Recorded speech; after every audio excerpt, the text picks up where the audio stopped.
Welcome, free cruise passengers, pleasure cruise, and apprenticeship students. Hi, my name is Lori Zott Rogers. My husband Robert Rogers and I will be your human guides for this aromatic adventure. I think you've already met some of our animated goddesses and cast. They've said such good things about the wonderful students signing on. There'll be many other helpful beings to meet you as you progress through this course, and they will appear to orient you throughout your journey. Today, our sample essential oil for the cruise is ginger. This is a scent already familiar to many. I'll discuss a few highlights of this essential oil during this video. To help get you familiar with our teaching style, the videos we do will summarize but not repeat all of the information that is written up on the essential oils on your e-course pages. So be sure to go through your notes thoroughly to glean more about ginger's properties after the video. I like to go through before and after. That is how I remember best.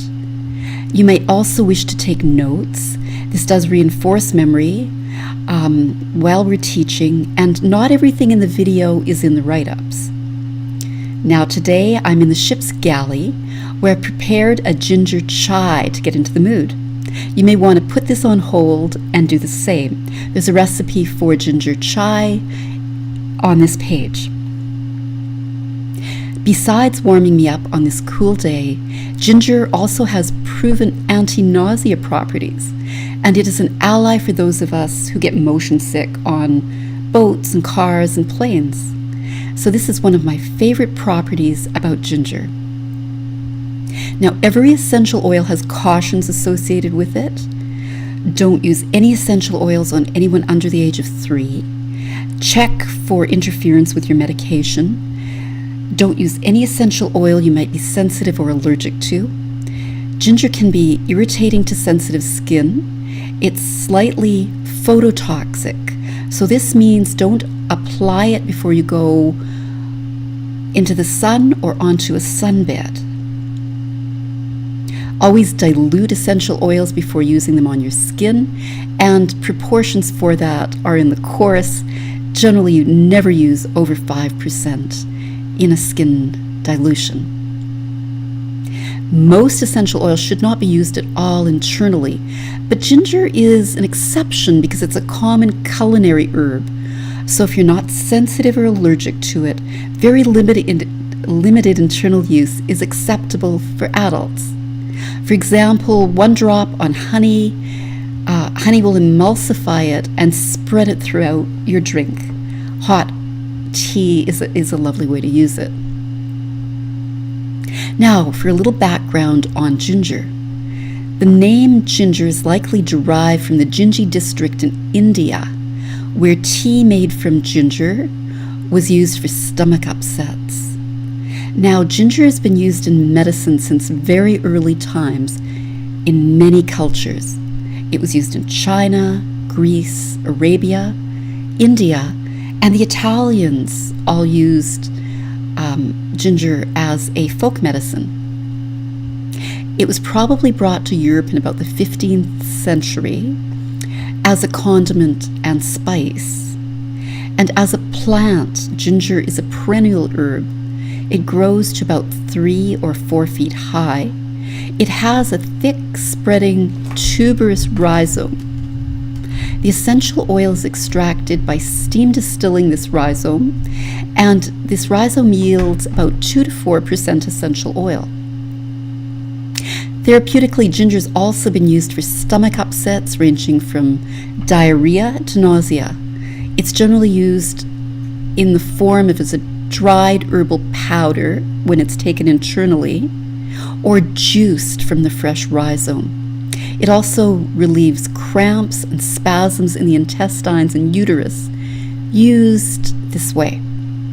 Now, a study done in 2015 showed ginger essential oil, when inhaled after surgery, could reduce post-operative nausea and vomiting. Ginger is, as a whole, a fabulous pain reliever. Dilute the ginger essential oil into carrier oil 1 to 2% ginger essential oil to 98 to 99% carrier.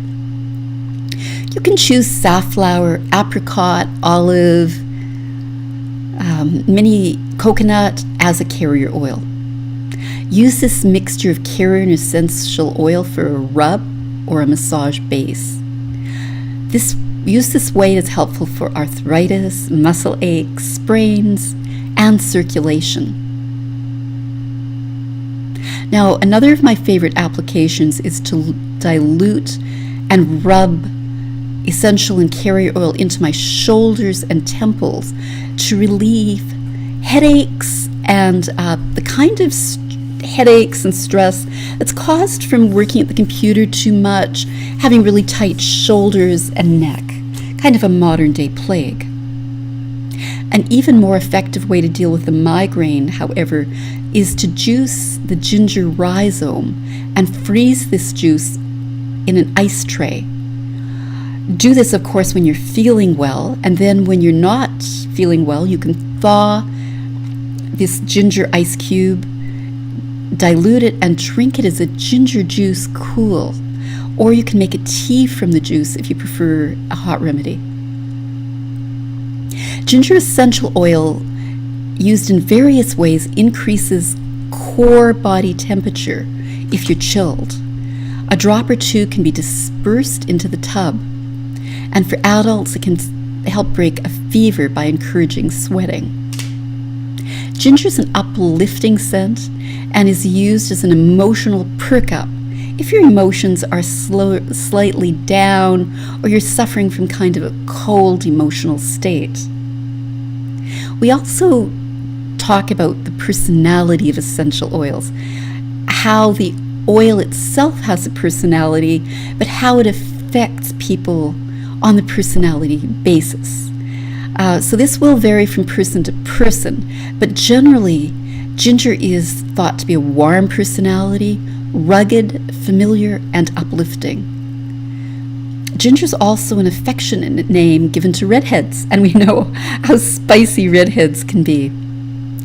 Mythologically, the shape of ginger root itself indicates that it might be related to the digestive system. And indeed it is. This is what is called plant signature, used in herbology and aromatherapy. Whatever the plant looks like gives an indication of what body part it might be related to. It's one of many cues to use. Many of us have memories of ginger used for teas, cakes, and holiday celebrations. What memories do you have of ginger as a scent? Do you like ginger as a taste? So just to summarize, ginger is a wonderful essential oil to have on hand for headaches, warming the core body temperature, and decreasing nausea. Remember to read through your class notes on ginger. Go to your downloads to grab your journal exercises. You will have recipes and exercises to do for this spicy rhizome on your downloads.